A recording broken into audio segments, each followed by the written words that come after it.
loaded up with water now.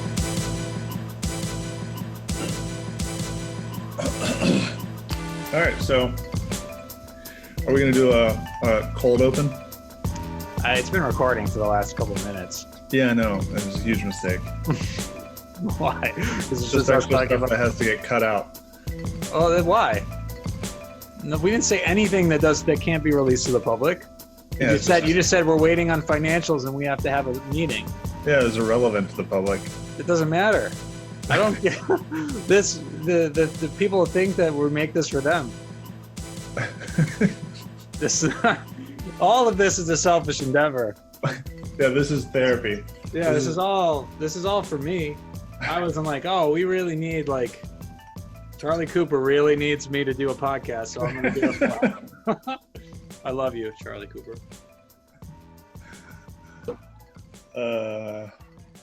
Okay. So we're back. We're back, baby. Woo! Yeah, this is episode who knows of the What's the Point podcast. We really kind of oversold ourselves on the name. And then we just started asking ourselves the same question, and then we stopped meeting to talk.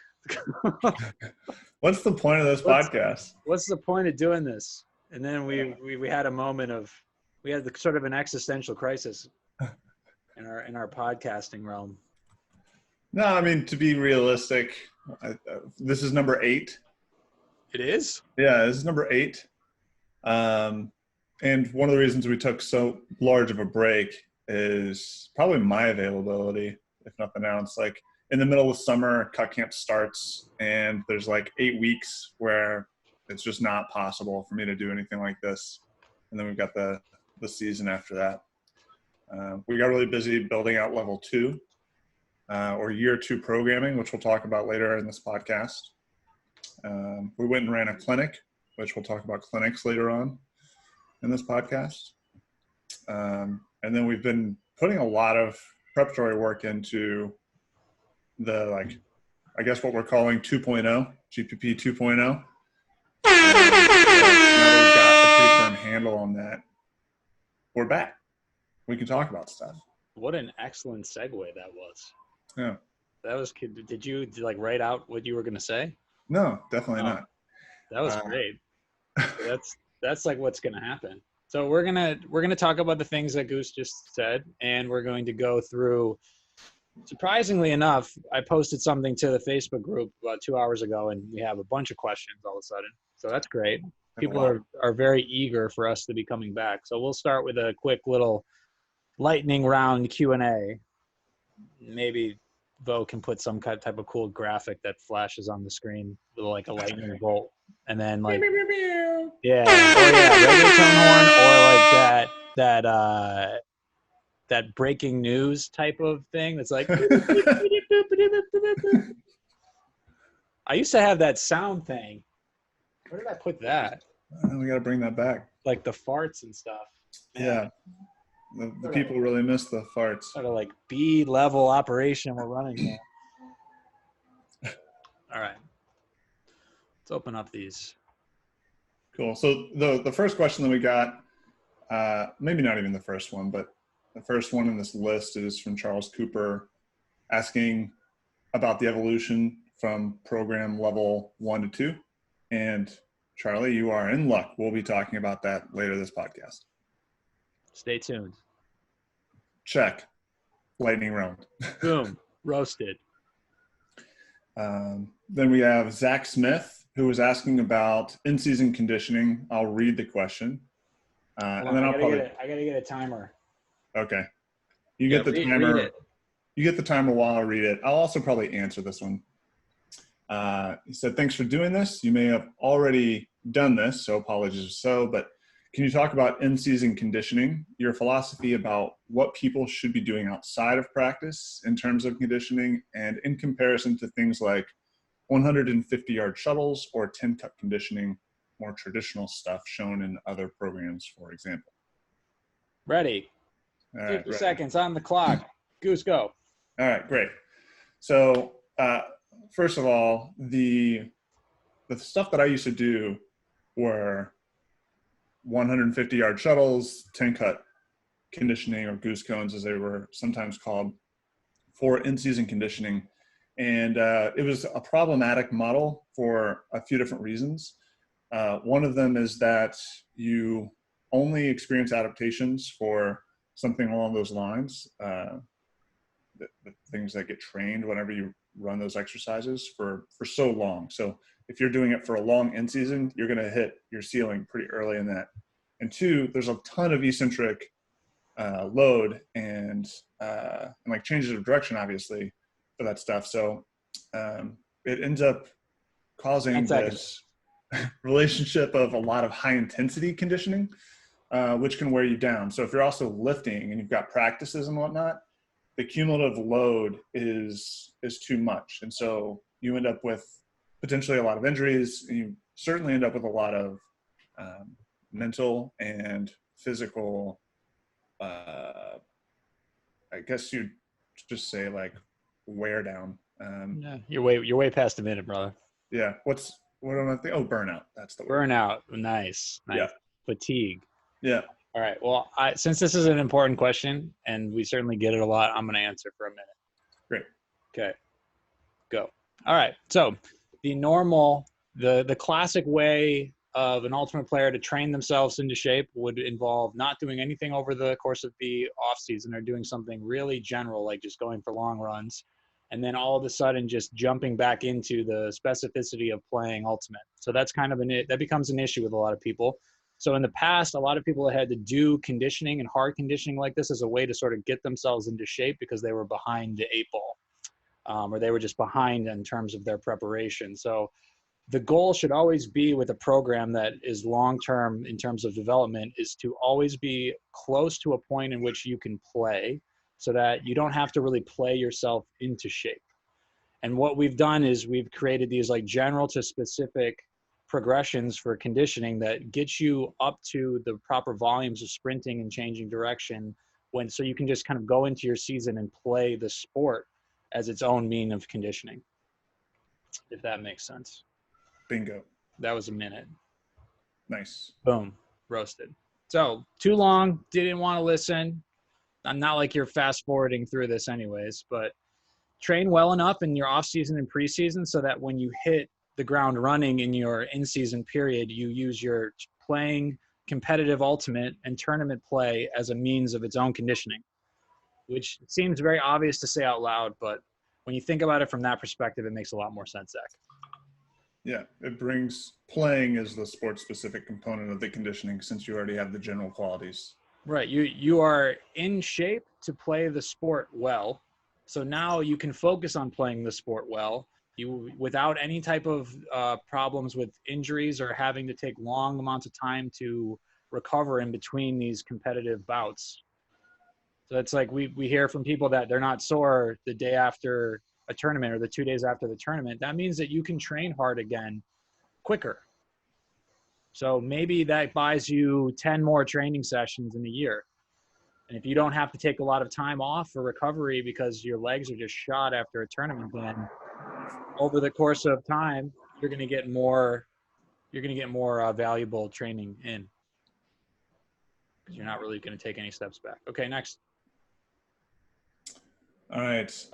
Kelsey asks, can you talk about the GPP nutrition plan that you've mentioned before? Is that still in the works? Am I answering this or are you? You're answering this. Okay. Well, this won't take a minute, but yeah. So several of us are certified as nutrition coaches, and we will be adding into the premium membership an option for food tracking and the behavioral modifications for nutrition. And then there will also be more specialized offerings for nutrition coaching that would be more along the lines of like macros and actually writing things out in terms of logging. Yep. So that will be coming with the new app offering as well. Yeah. We anticipate, we haven't sorted all of this out yet, but as Chris mentioned, that will be available, of course, with elite memberships. That's already underway, but it looks like that will also be a part of what's offered for our premium memberships. And update 2.0, which we'll talk about more later. GPP 2.0. I'm making that a thing. Okay. Yeah, Quit trying to make fetch happen. Yeah, stop trying to make fetch happen. You just say it enough and then you can't take it back. All right. Sufficiently answered. Lightning. Got it. Let's say, okay. Samuel asks, if someone gets injured in an early phase of a certain season of training, say phase 1 of off season, how does moving up to the next progression work? And at what point should people actually move forwards? Is this me? Yeah. Okay. Hello, Samuel. I think Sam asked a question about his patella tendons at some point. So we want to know how you're doing with that. So leave us a message in the Facebook group to let us know how that's going. But we have an algorithm set up for progression and regression. One of the best things that you can probably do, though, is if you have these sort of nagging injuries that aren't going to go away, you let us know and we can try to get you the right help. So we have one of our coaches is also a physical therapist, Coach Michelle, and she has done a really great job of consulting with certain athletes and pointing them in the right direction of who they can see in their area or what type of very simple modifications people can make to their program. It could just be that a couple aspects of what you're doing need to be adjusted slightly, and then that can make the world of difference. But we have to just sort of start a conversation and a dialogue about that in order to help you with that. So let us know, Sam. Boom. Minute. Done. Ben P, why took you so long? Colon B, question mark. Yeah, I think that's a tongue sticking out, maybe. Yeah. Is that Right. I think there's it's like you're biting a stick. No, I know what it is. It's someone eating a turkey leg. Okay. That's what it is. Why took you so long? Turkey leg. I'm guessing this is about why there is such a long break between podcast 7 and 8. Seems like we've already answered that question. So okay, done. Next one. Dell asked a question because I think he wanted to seem like he's smart. Yeah, he really put some thought into this. But Dell definitely has a little more of an advantage because he listened to me talk about the entire model in San Diego. But anyways, I'll read this one. Can you discuss to what extent we should maintain the base athletic postural cues that GPP focuses on before every lift and during warm-ups? ? Feeling heels, hamstrings, soft knees, belt buckle to rotate pelvis, etc. Being in a good half kneeling position, pulled into one hip, or a strong position to hinge makes sense in the gym, but what about the extremes like laying out or towing in a disc? On what other end of the spectrum? You're sitting on a couch or sleeping. Why should I be focusing on all those cues when not doing athletic things? The answer is when we're talking about, hold on, let me put my timer on here. So when we're talking about motor learning and behavioral change, we want to create this environment where in a training sense, you have to pay attention to things. So you're building up this level of conscious competence that you want eventually to be unconscious. The idea behind like a controlled and a safe training environment where you have progression and you create these safe to fail experiments in progression is that you will eventually sort of utilize these movement strategies as your normal behavior. So that takes a lot of attention at first, and you're going to be focusing on doing it and doing it well in the gym, so that the hope is when you get released into the wilds and into the chaotic environment of an athletic setting or an ultimate field, that these things happen automatically for you.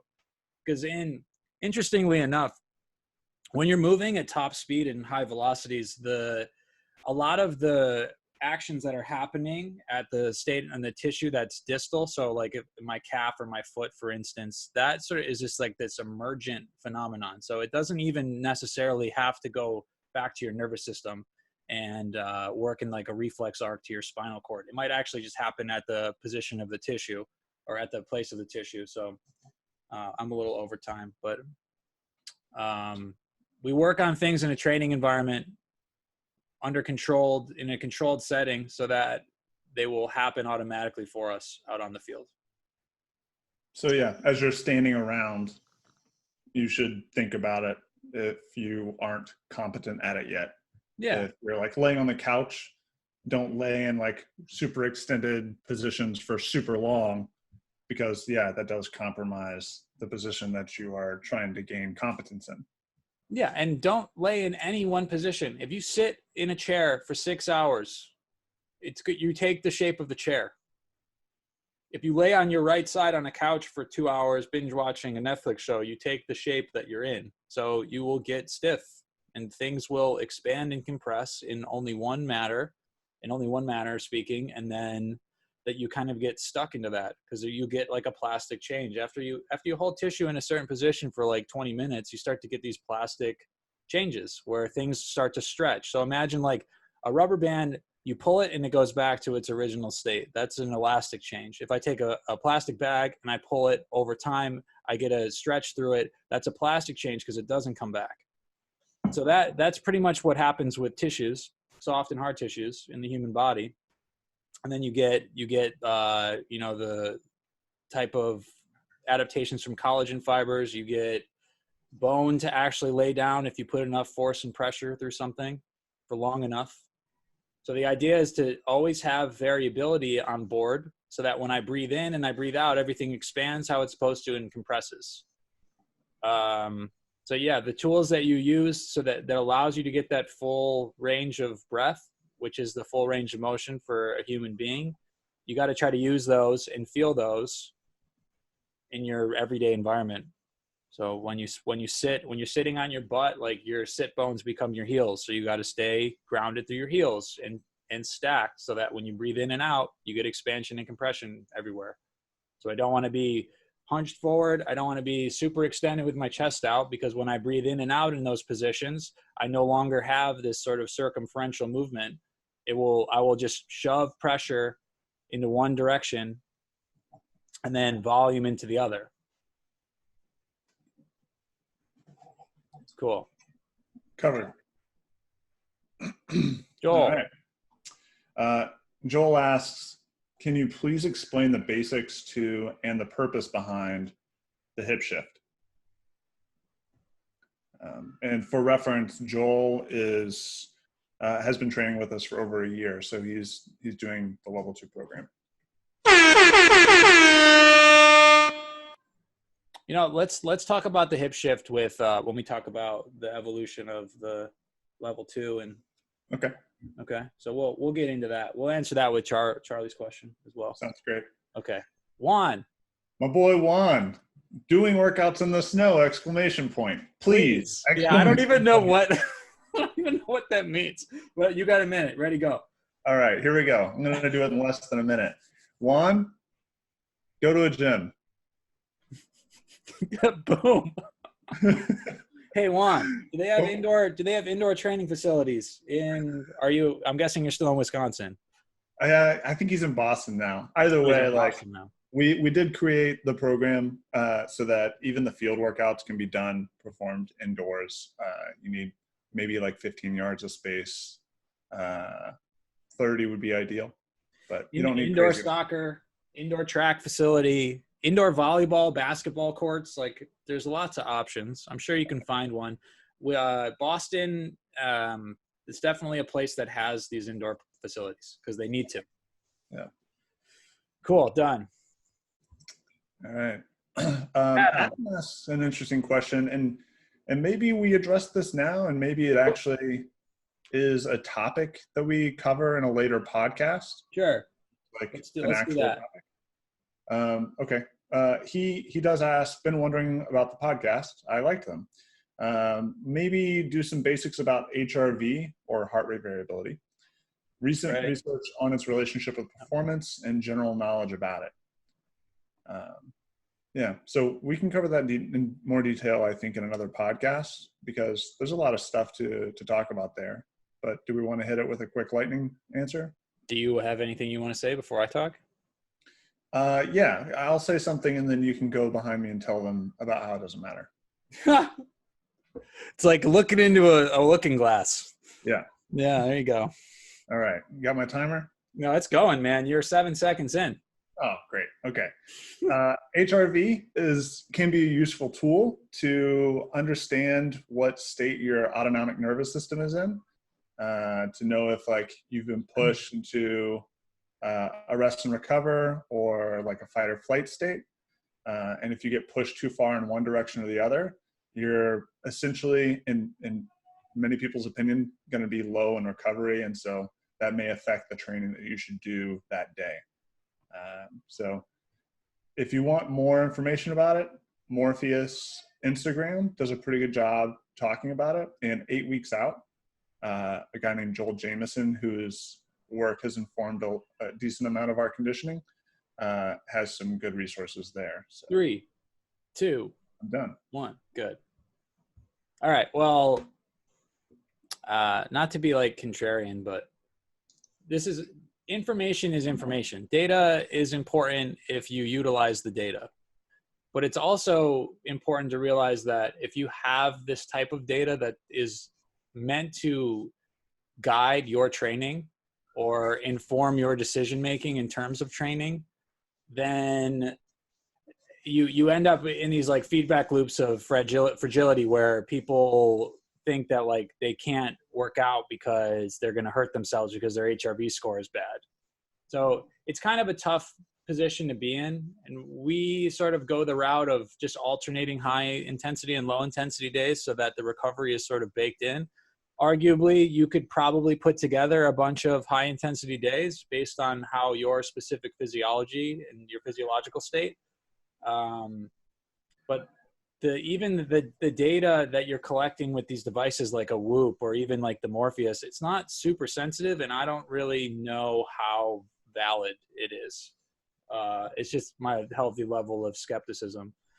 It's certainly we're certainly experimenting with it for Goose this year, and we're going to use the Morpheus data to see if we can adjust just the heart rate zones that he uses for conditioning. But outside of that, I think if you can have someone just be in the green all the time, I don't know if I want to try to chase someone going into the red. I don't know. It just doesn't seem like a safe way to try to do things. Plus, if you have a bad HRV score, you're probably not going to feel great that day. Yeah, I think the most useful component about tracking HRV is to help provide some objectivity to the subjective feeling that you have. And so like when you feel like crap and you have the affirmation with the data, you're like, oh, okay, when I feel like crap, it's because I may actually be like crap today. Right. That can be useful. Can be. It can also be a hindrance. I've definitely, I track my sleep and it gives me an effectiveness score. And there have been mornings that I wake up and I'm like, oh, I feel pretty good. And then I look at my score and it's awful. And then all of a sudden I feel awful. Right. So there's certainly a component of that to it too.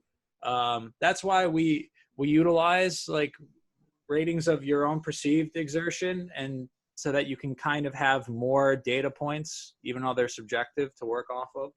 Yep.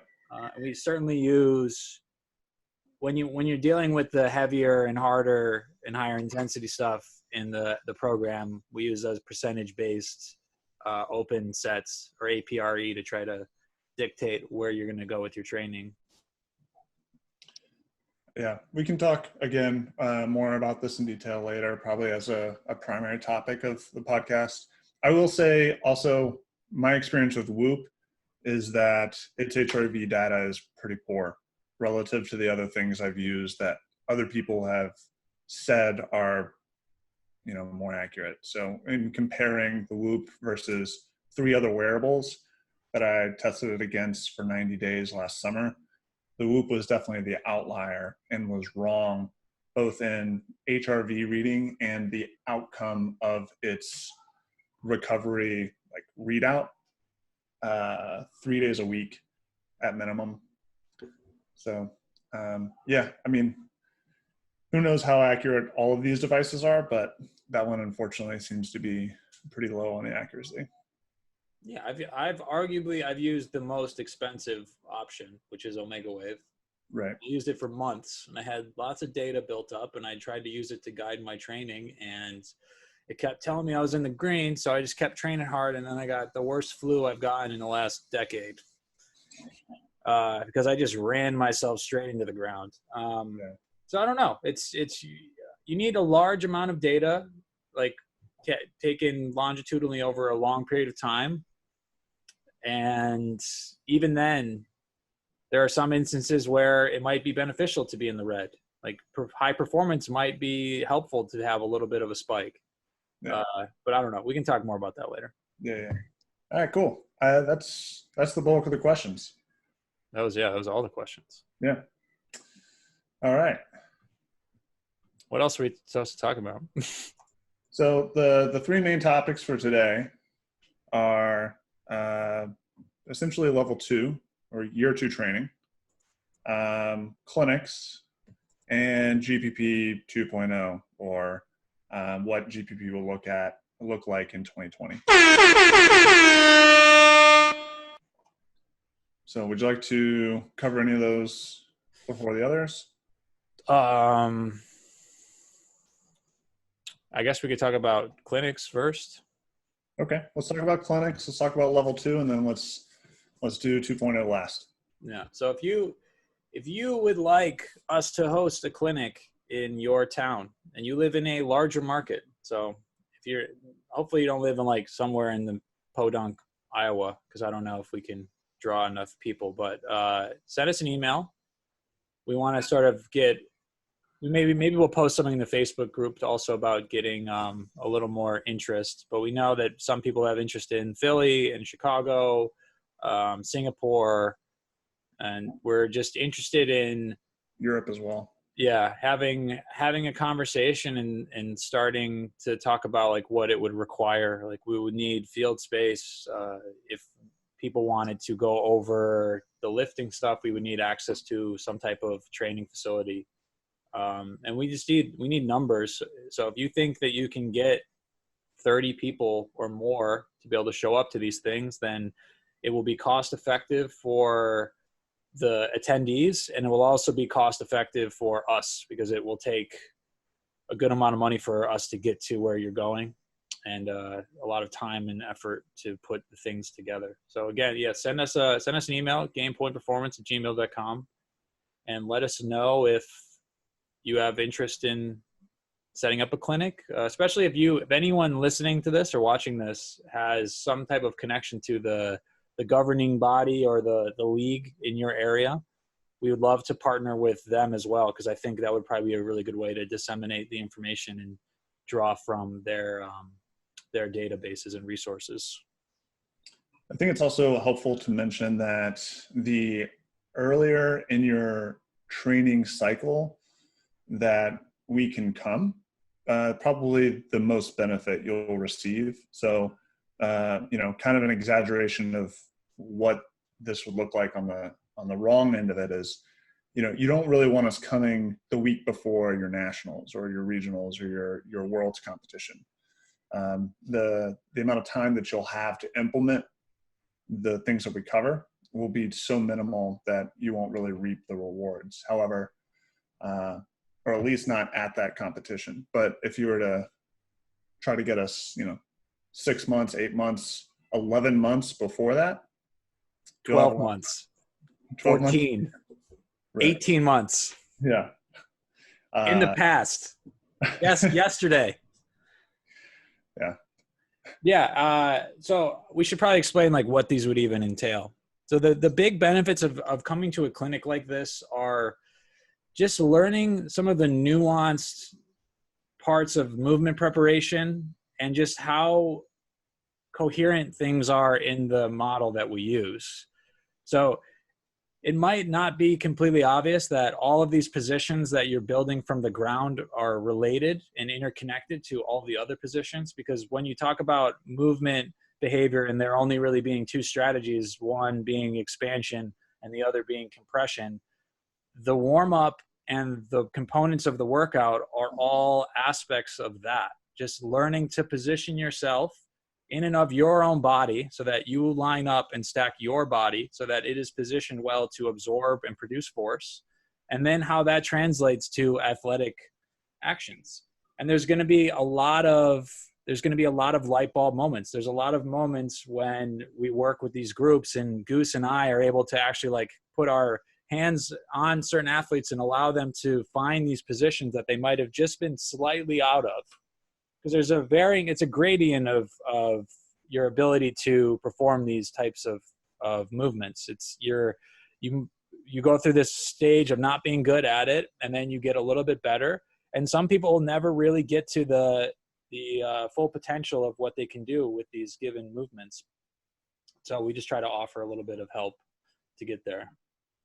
Yeah, I mean, the whole premise behind Game Point Performance is the realization that good training is hard to come by, and some sport specific components is almost impossible to come by just out in the wild. So we attempted to centralize a lot of this stuff and disseminate it, but the thing that we cannot do is be there with you, be an in-person coach with you. We just we're gradually increasing the size of our coaching staff, so that's becoming a greater and greater possibility perhaps. But us coming to clinics is the best extension of that we can really provide. So that's where you can get some attention to detail, some one-on-one feedback when it comes to your movement quality, and then even some of the more sport-specific actions like sprinting. Right. Just learning the warm-up and learning it well will just pay such dividends. Yeah. Because there's certain aspects of it that you can mess up. And they're like, when we talk about creating this sensory motor environment, the two components of that are not only how it looks, but how it feels. And it's tough to try to explain the subjectivity of how something is supposed to feel, because I can feel like I might feel my hamstring in a certain exercise, but it might be in the wrong position. So having these components all line up so that I position myself well to do the exercise, and then I feel the right things when I'm in that exercise. And sometimes there's just stuff lost in translation, because you are talking about a training product where you don't have in-person coaching, like Goose is talking about. So you're doing your best to learn how to move in and of yourself with some guidance. But that immediate feedback is just game changing for a lot of people. All right. That's clinics. Cool. Yeah, let us know. GamePointPerformance@gmail.com, or post on the Facebook groups. Yeah, it's tough for us to just tell you how much it's going to cost, because it depends on numbers, and it depends on how much it costs for us to get there. So yeah, it's going to be a conversation, but that's okay. Right. All right. Level 2. So maybe a little bit of context behind level 2 and what was behind its design. Understanding that level 2 isn't like, oh, you've accomplished something, so now you're a level 2 person, or that there's doesn't make you better than level 1. Right. Yeah, you're not or better. Level 3 or level 4, these things that will Level 8 come down the pike. Yeah. The 8th dimension of GPP. That's right. So you want to talk about that a little bit? Sure. So level 2, after you go through a year of training. So the realistic aspect, like realistically speaking, you could perform based on the way that we've set up our progression algorithm and the way that the workouts are formatted. You could do level 1 forever. You could revisit level 1, and you could progress alongside with the exercise progression algorithm that we have, and you would consistently get better for a long time. But that's super boring, and people don't like doing that. And there's definitely like optimizations that can be made in terms of the focus points of the program. And that's how we've seen it. And that's sort of the way that we went with it. So you're talking about people that have gone through this long training process, and they've built up all of these constituent parts of, biomotor abilities of strength and power and mobility and endurance and flexibility and elasticity and all these things that we're trying to develop in a very specific manner to the sport. Like, where do you go next? So Charlie posting and thanking us for the cues and the warm up being much clearer. Like that was one of the main things that we saw as a deficiency of level 1. So we went in, we figured out what were the things that people weren't doing as optimally as we would have wanted. So a lot of that was the ability to manage gravity and the position with their skull, their rib cage and their pelvis, but then the inability to shift into the hips from side to side was something that was lacking in a lot of people's performance.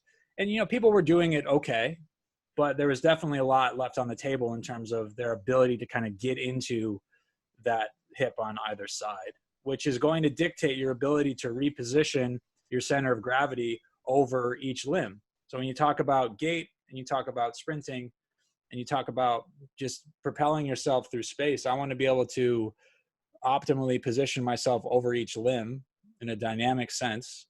So we try to do that in a more static and isolated environment, and we do it in a way where there's a little more of a significant feeling to it. So people, when they start doing the level 2 warm up, they can cramp sometimes. They feel super sore in their adductors, they feel their glutes, they feel their quads, and they feel like they never really felt this specific type of feeling with the first warm up, which is okay, because all we were doing is we're just cranking the intensity up of what type of feelings we're trying to give people. We're allowing them to feel the feelings again that they had spent a year doing the other drills. Not wrong. It's not like anyone doing level 1 is doing anything incorrectly. It's just that this was in response to the majority of people that we saw who were just a little bit off and needed a little bit of adjustment for those type of things.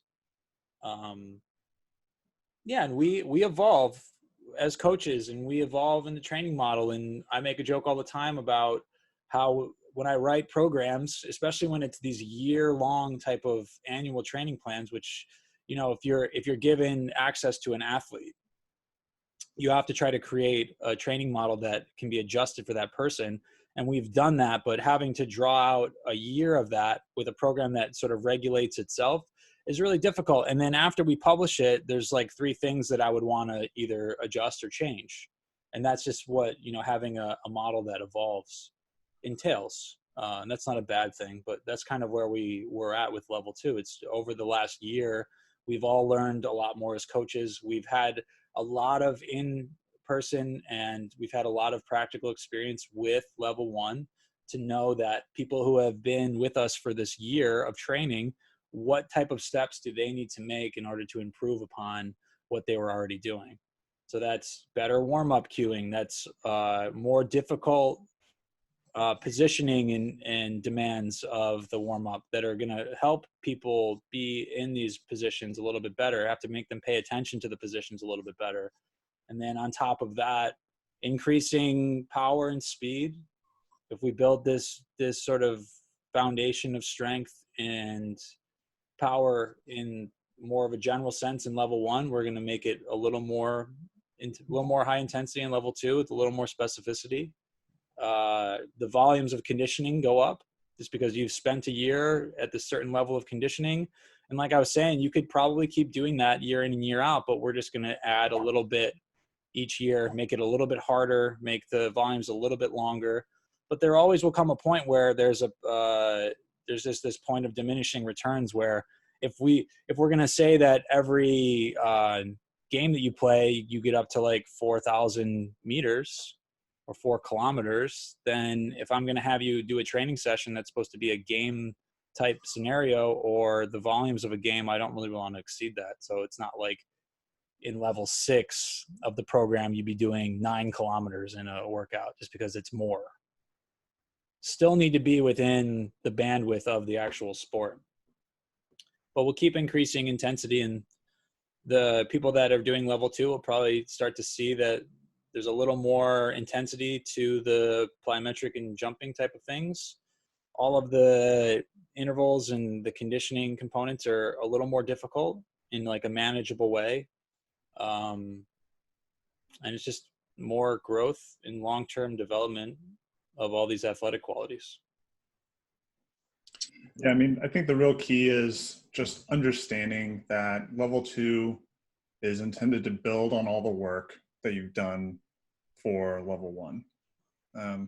It's not just harder, it's not better, it's the next step in the evolution. Like as you continue to adapt in all of these different directions, you do have to dose yourself slightly differently to continue to elicit results if the program is too static. Now, one of the nice things about our program, including level one, is that there are these auto-regulatory schemes in it. So I think that has a lot to do with why you would say people could continue to do this going forward and experience a lot of growth. Like there are a lot of heart rate qualities that auto-regulate people. There's our 5-3-1 structure that helps auto-regulate. Obviously, the amount of weight that you're moving auto-regulates you. So it's just a way of continuing to build on the work that you've put in. And this is how long-term athletic development is handled. Yeah, and then thinking about this in level 3 and level 4, we'll eventually, for our members, we'll have to start creating branches for training based on where they're at. So when the better you get at something and the more elite you get at something, you have to sort of start to specialize in the things that you need to make better. So that'll be into the future, talking in the next few years. But if you have people that have a discrepancy in their conditioning, and we have ways of quantifying that, then you might have to focus more on that. And people that maybe in level 1 and 2 of the program, they preferred to do the lifting in the gym and they actually didn't do all the conditioning. That's common, and that's okay. And that's even written into the program. Is a lot of these low intensity days are optional because we realize that there are time constraints for people and scheduling constraints. So the high intensity stuff will always be a priority, but it could be why you have this sort of lacking conditioning when the season comes, because you spent too much time on maybe the things that for you don't matter as much. And I also wanted to make sure that anyone coming into the program, based on how everything is set up, you can just pick level 2 if you sign up for the program as a start. It's like a first timer. And I would really ask you to consider not doing that. Even if you've been training for 10 years, like how much training experience did you have coming into doing the stuff that we started having you do?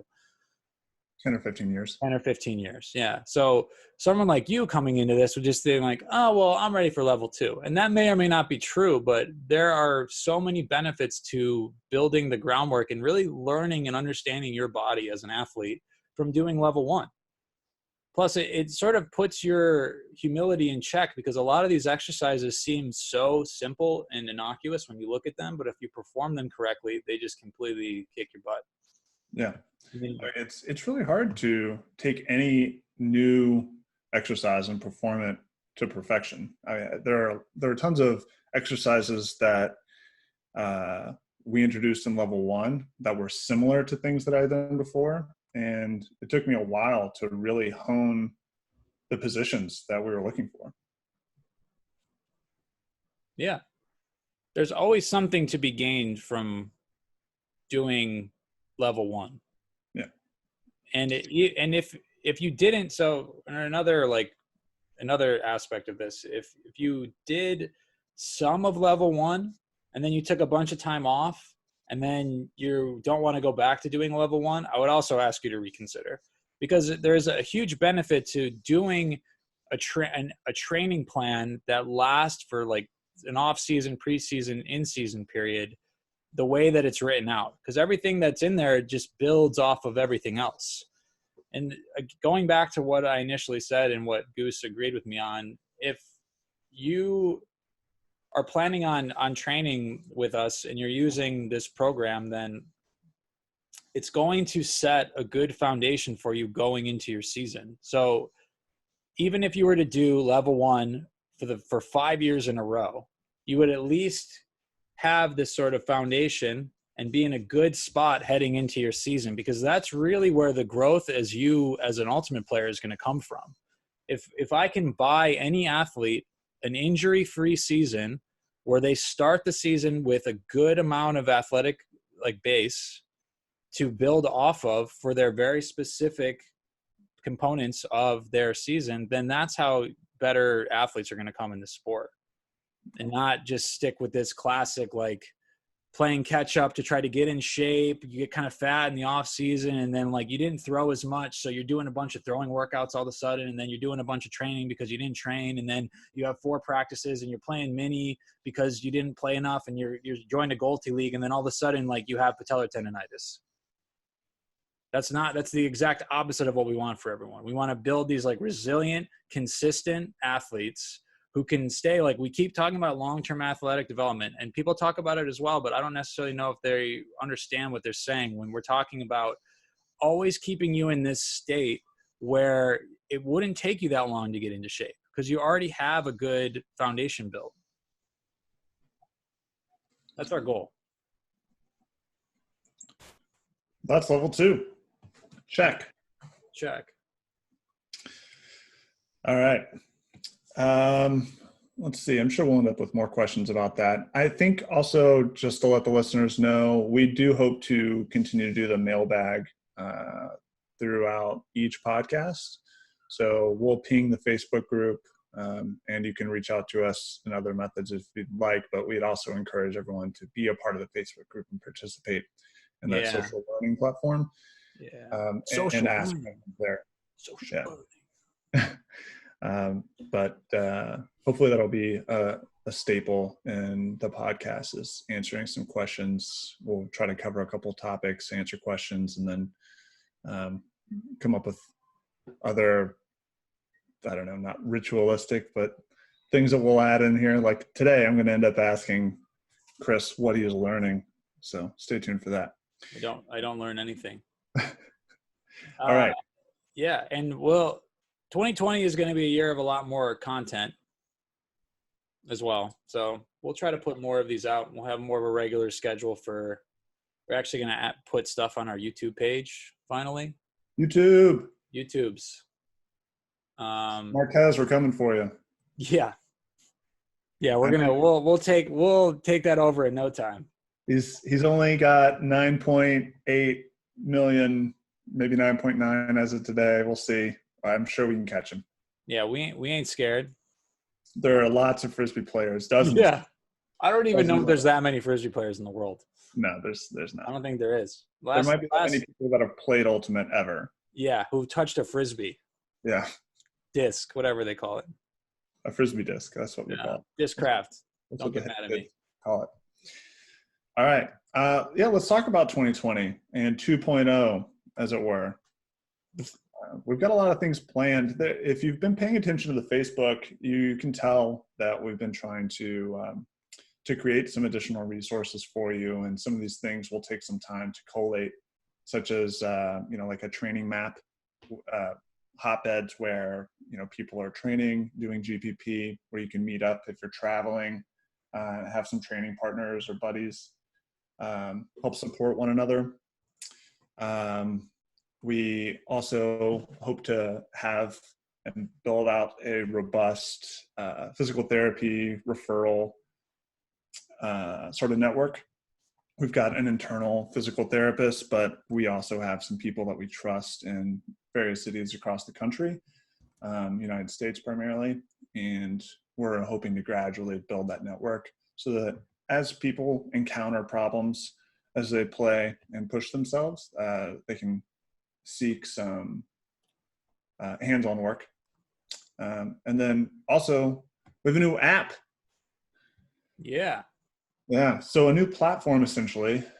We are going to be offering a bump, an upgrade to all of our standard users to be able to use a mobile app. We've been asked for it a lot this past year, and we've been trying to figure out a way to make that happen, because with our current system, it just wasn't possible. But we've done some exploring, and we've got a new app that is going to be able to help facilitate that. So, our standard users can migrate, if they choose to, away from the web-based platform onto a mobile platform, both Android and iOS, and have a little bit more of a robust experience where you can log weights, and track your progress, You can move around your training days. And you can even ask us questions or send us messages directly through the application itself. Yeah, it's exciting stuff. This is always what we wanted to be able to offer, but it was just too tough to do it given our current app situation. And we wanted also to be able to meet people where they were in terms of what they were able to afford. So the web-based platform was the perfect option for that for us. That's right. But yeah, now that we've grown and you've grown with us and we've listened to your feedback, and we're going to try to make the training experience that much better. So we're going to still offer a web-based platform for everyone that wants to stick with it. And they, maybe you don't necessarily need to have an app to work with, and you want to stick with the price point that you're at. That's totally fine, and we understand. But we are going to offer, the ability to upgrade to that app for everybody, standard, premium, whatever. Yeah, everybody will be using the new app, and there'll be some changes in, I guess, the services that we're offering at different intervals. So Elite and Team will, for the most part, remain the same. However, one of the nice features about the app is that our Elite members can submit directly to a coach an exercise recording. So if they'd like some feedback about something, they can, boom, just shoot it right there from the app. I think that's going to be a really cool tool for those of you who are doing that level of programming. Instead of having to record it and upload it to a G drive and then email it or something like that, it'll all be handled within the app. For our premium people, we are going to be extending some of this nutrition service to you that we talked about earlier in this podcast, and a couple of other things. And with the app, I think it is, like you already alluded to it earlier, and I think we alluded to it during our Black Friday sale. The app comes at additional cost to us. And so as a result of that, and it being of greater value, prices will shift in 2020. Everyone who's already a member, you'll be able to, essentially, pardon the patriarchal term, be grandfathered in. Grandmothered. Yeah, grandmothered. Grandpersoned. Yeah. That works. Grandpersoned. But either way, you'll be able to stay at the price point that you're at, or you'll be able to upgrade depending on what you want to choose to do. We'll make it very clear on the website what the differences will be. But everyone who is entering into GPP, hopefully, will be all interacting in this new app. I think it's going to be a better experience for everybody. Certainly, the coaches are all really excited about it. Yeah. Do you have anything to add about 2.0? I don't know. Just it opens up so that the people that we're working with for the app are super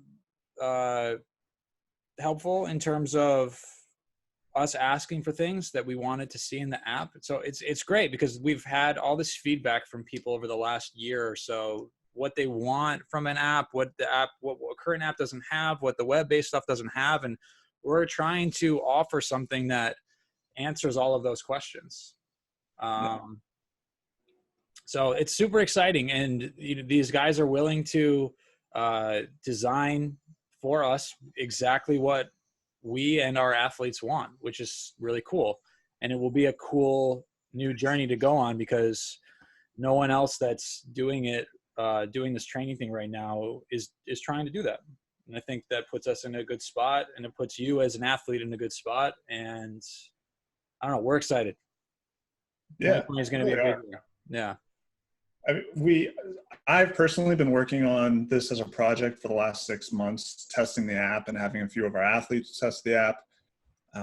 There have been a few user interface changes. It's been really cool to see the evolution of it, and to also, bump up against constraints of the app and then make requests, and then, kind of what you just alluded to, they're willing to create features that suit us as a business and our athletes, which really is exciting, because not only have they built everything that we've asked for, but I anticipate, there being things that you who are listening right now, you're going to be using this app here in just a matter of weeks.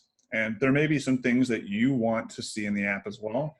And we're going to be wide open to hearing that. And there's a pretty good chance that if enough voices are echoing the same sort of request, that we're going to be able to build that right into your experience. Yeah, and just in the next app update that comes out, we'll have that sort of change in the interface. Yeah. Yeah, so that's cool, and that's something that we couldn't necessarily do at the current time. Right. Yeah, but as we do these podcasts, if you have questions about that, then let us know. For anyone worried that's currently a member, your prices will not go up. That's right. Unless you want to upgrade for some reason. Right. Yeah, everything that you have, you will be able to have on into perpetuity. All right. So the new little featurette of the podcast, as we kind of wrap things up here, because I know your attention span only goes for so long. Yeah, I've already checked out. Is I want to know what Chris is learning today. What am I learning? What have you been reading, or what have you been learning about recently? And I'd like to ask you this each podcast, because I know that you actually do pretty continually pursue expanding your knowledge in a bunch of different areas. And people don't know you very well. I think that this will just be kind of fun. Like, they get to see me do Frisbee stuff all the time, and I'm already so much of an open book, but hardly any of them know that you're obsessed with Batman. And they just don't know what you're up to. So I think this would be a nice, narrow glimpse into the world that is Chris Wicus, the nerd behind the glasses. The narrow world of Chris Wicus. Well, I do love Batman. I love comic books. I'm just saying, that way you can keep your personal life as personal as you'd like, but yeah. So yeah, what is Chris reading, or what are you learning right now? And I recently went to Indianapolis to see one of my mentors, Bill Hartman, and go to what is referred to as the intensive, which is like a 3-day immersive learning experience where we just basically just sit and talk for 8 hours a day. It's a pretty small audience, right? Yeah, it's eight people in the room in Bill's physical therapy room. Bill's a physical therapist. Has worked with a lot of professional athletes, consults with a lot of professional teams and some big time names. It's not really that well known because he keeps to himself for the most part. Really loves Batman, so him and I get along pretty well. But I was there, and always, huge influence on me in the model that we use at GPP, and it's a good way to sort of audit what we do, try to really optimize the things that we do, and have this sort of critical learning lens that we turn back on our own model, so that we can look through and be objective enough to realize that this might be superfluous or this needs to be taken out. And that's how we get to level 2, and that's what will happen with level 3. And it's not that we look back and think that level 1 is wrong. It's not. It certainly was very useful, but it's important, and it's always good to sort of reiterate to yourself that all these models are wrong, and what everyone is saying, something about what everyone's saying with what models they're talking about is wrong. But the goal should always be to find the most useful way to accomplish what you're trying to accomplish. And that's been just great for me in terms of Bill's model. And he's really influenced my thoughts on the physical components of everything, and being very first principles focused, and trying to keep asking questions until you get to a point where you can't ask anymore. And those seem to be the fundamental truths of the universe. And that's where you talk about geometry, math, and physics. So a lot of stuff that I've been reading just after coming back from Indianapolis has been based in theories that try to bridge the gap between general relativity and quantum mechanics. And, we're talking about the unified field theory, and these researchers who are theorizing that there is a way to look at like a grand unifying theory of basically everything, and it comes down to geometry and shapes. And if we can have these sort of geometric unifying principles that dictate the universe, then it's going to be easier to sort of have a coherent model if you can understand, or at least come to terms with the fact that everything really is everything else. And if anyone's interested in reading into this, there's this guy named Clee Irwin who runs the quantum gravity research. I think that's the name of the institute, Quantum Gravity Research Institute.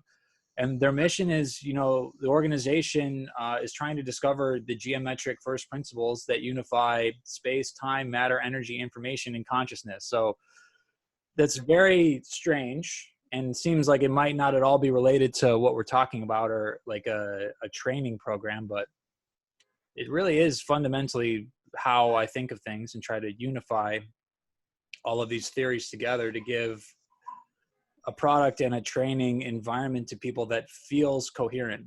Like when I want people to have these epiphanies and these light bulb moments when they're doing like a pullback on the ground, when they're loading up a reverse lunge, or when they're in position to do like a landmine press. And once you can sort of feel that everything is just everything else in terms of, loading and propulsion and expansion and compression, and realizing that if we believe that the universe is, and reality is based in information and is binary in terms of ones and zeros, then you really only have two options for literally everything. But I don't want to get too much into that, because then I'm going to sound like a crazy person. I probably already do. But yeah, Clee Irwin, quantum gravity research, Ep.8 theory, talking about like how every known particle in the universe can fit into this 8-dimensional crystal.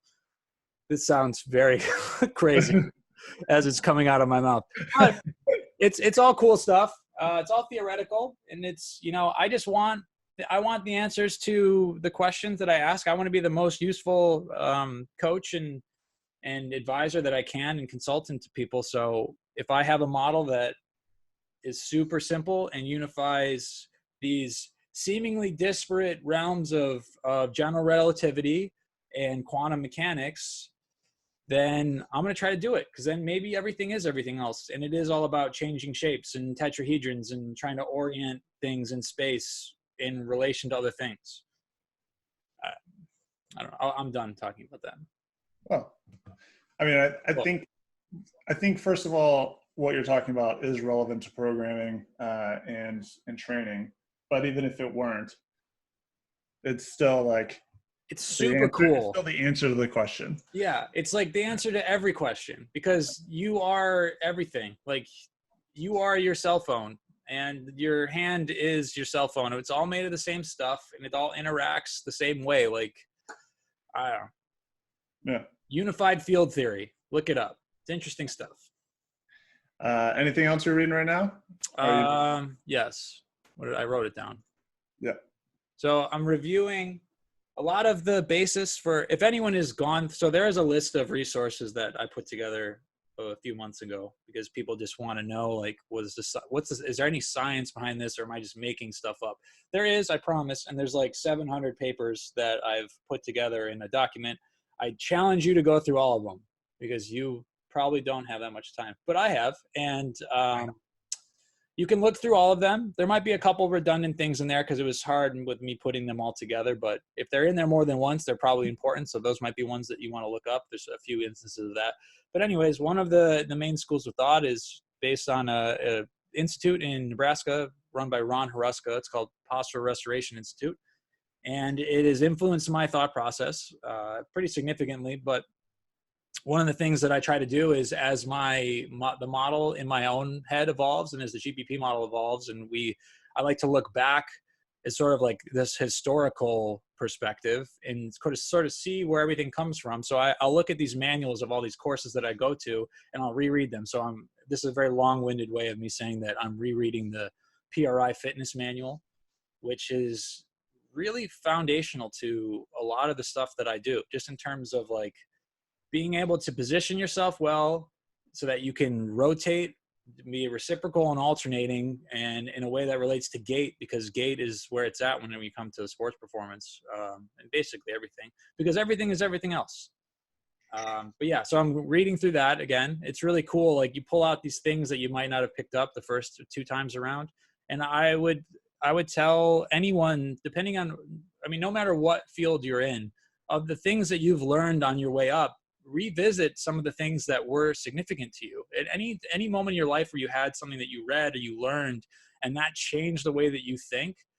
Revisit that. Go back to, like, if there was a point and you made a pivot 10 years ago because you read this book, you listened to this lecture, like, go listen to it again. Go listen to an audiobook of version of it. Take it from a different perspective, because your lens for looking at the world is different now. Like, you are a different person and your reality is different now than it was back then.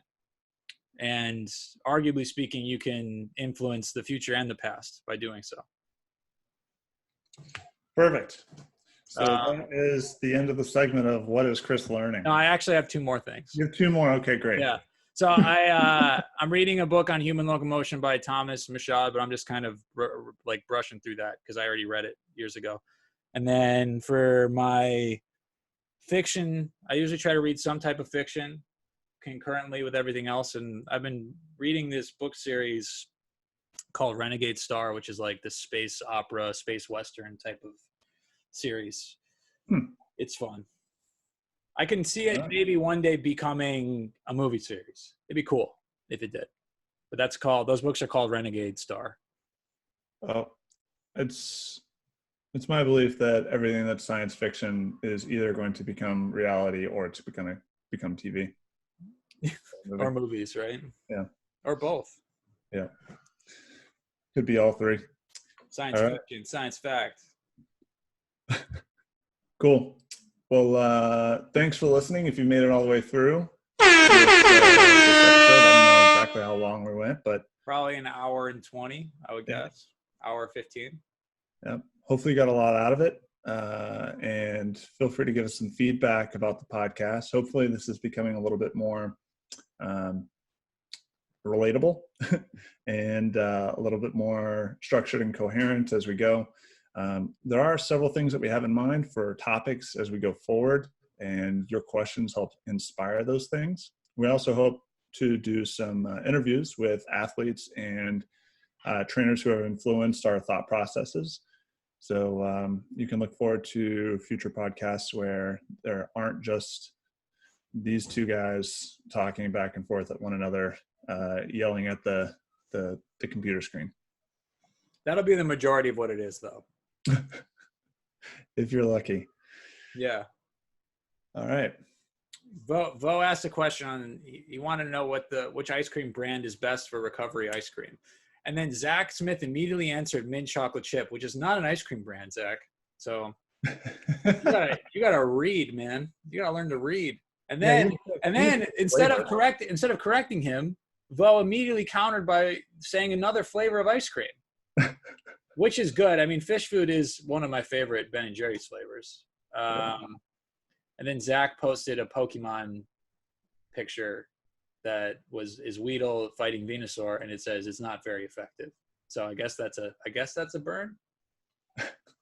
All right. Well, as far as a teaser for the next episode, we'll ask Chris, why is ice cream good for recovery? Yeah. So you'll have to anything good for recovery. What makes something good for recovery? You'll have to tune into episode 9 to find out the answer to that. I promise you, it will be out sometime in the next 6 months. All right. Yeah. Cold close. We done? Cold close. I don't know what that is. I don't either. All right. Okay. Bye.